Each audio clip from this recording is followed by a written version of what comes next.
Santapan Harian Sabtu 23 Januari 2021.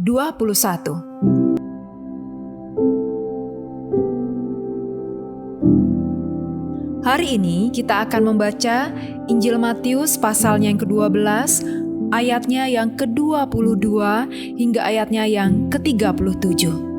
Namun sebelumnya, mari kita berdoa. Saat ini kami hendak merenungkan sabda-Mu.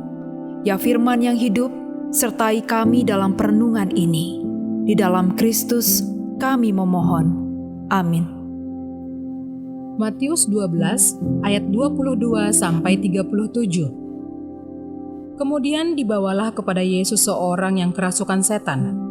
Orang itu buta dan bisu. Lalu Yesus menyembuhkannya, sehingga si bisu itu berkata-kata dan melihat. Maka takjublah sekalian orang banyak itu, katanya, "Ia ini agaknya anak Daud." Tetapi ketika orang Farisi mendengarnya, mereka berkata, "Dengan Beelzebul, penghulu setan, ia mengusir setan." Tetapi Yesus mengetahui pikiran mereka, lalu berkata kepada mereka, "Setiap kerajaan yang terpecah-pecah pasti binasa. Dan setiap kota atau rumah tangga yang terpecah-pecah tidak dapat bertahan. Demikianlah juga kalau iblis mengusir iblis. Ia pun terbagi-bagi dan melawan dirinya sendiri. Bagaimanakah kerajaannya dapat bertahan? Jadi jika aku mengusir setan dengan kuasa Beelzebul, dengan kuasa siapakah pengikut-pengikutmu mengusirnya? Sebab itu merekalah yang akan menjadi hakimmu. Tetapi jika aku mengusir setan dengan kuasa Roh Allah, maka sesungguhnya kerajaan Allah sudah datang kepadamu. Atau bagaimanakah orang dapat memasuki rumah seorang yang kuat dan merampas harta bendanya, apabila tidak diikatnya dahulu orang kuat itu? Sesudah diikatnya barulah dapat ia merampok rumah itu. Siapa tidak bersama aku, ia melawan aku. Dan siapa tidak mengumpulkan bersama aku, ia mencerai-beraikan. Sebab itu, aku berkata kepadamu, segala dosa dan hujat manusia akan diampuni, tetapi hujat terhadap Roh Kudus tidak akan diampuni. Apabila seorang mengucapkan sesuatu menentang Anak Manusia, ia akan diampuni. Tetapi jika ia menentang Roh Kudus, ia tidak akan diampuni. Di dunia ini tidak, dan di dunia yang akan datang pun tidak. Jikalau suatu pohon kamu katakan baik, maka baik pula buahnya. Jikalau suatu pohon kamu katakan tidak baik, maka tidak baik pula buahnya. Sebab dari buahnya pohon itu dikenal. Hai kamu keturunan ular beludak, bagaimanakah kamu dapat mengucapkan hal-hal yang baik, sedangkan kamu sendiri jahat? Karena yang diucapkan mulut meluap dari hati.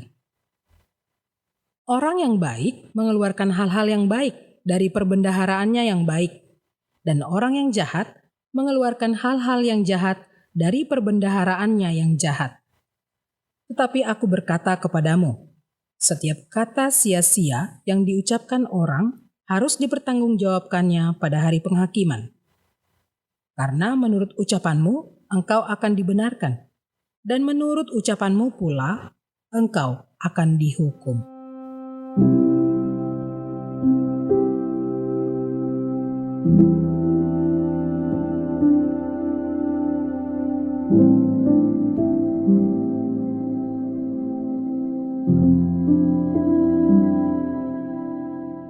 Sahabat Santapan Harian, terkadang terbesit di dalam pikiran alangkah menyenangkan hidup di zaman ketika Yesus sering melakukan mukjizat.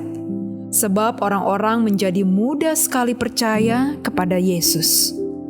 Pada hari itu Yesus menyembuhkan orang yang buta dan bisu yang sekaligus dirasuki setan.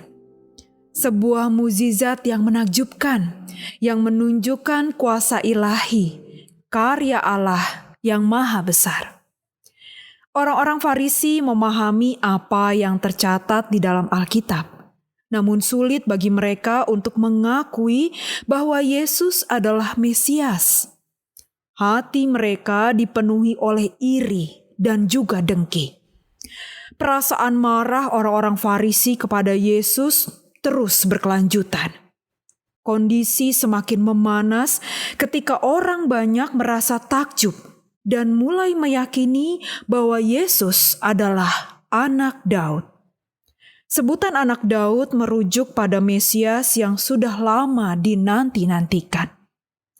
Kondisi ini mengancam kedudukan orang-orang Farisi yang secara politik dan agama berkuasa pada masa itu.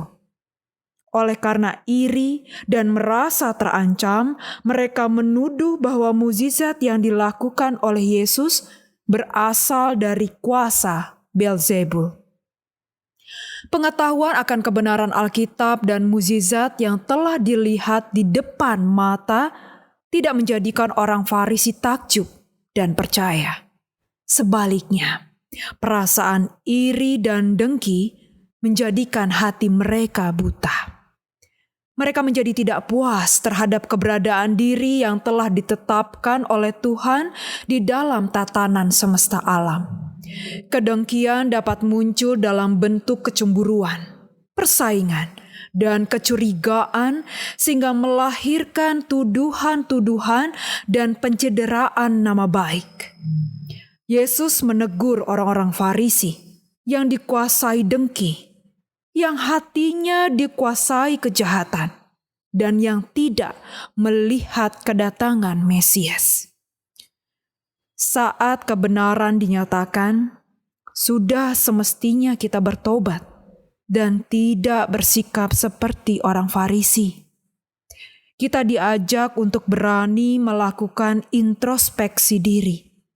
Kita perlu menerima kebenaran dengan hati terbuka dan merenungkan firman-Nya atas diri kita. Dengan begitu, kita tidak membiarkan diri dibutakan oleh kemanusiaan kita, tetapi kita mau tunduk dan mengikuti kebenaran Tuhan. Mari kita berdoa. Di bawah kaki salib-Mu, Yesus, kami bertelut dan mengakui begitu banyak dosa pada diri kami. Iri hati, benci, bahkan rasa angkuh dan sombong masih sering menggoda. Ampunilah kami ya Kristus. Kasih sayang-Mu adalah pengharapan kami untuk terus berjalan dalam kerendahan hati. Di bawah naungan sayap damai-Mu Kristus, kami memohon. Amin.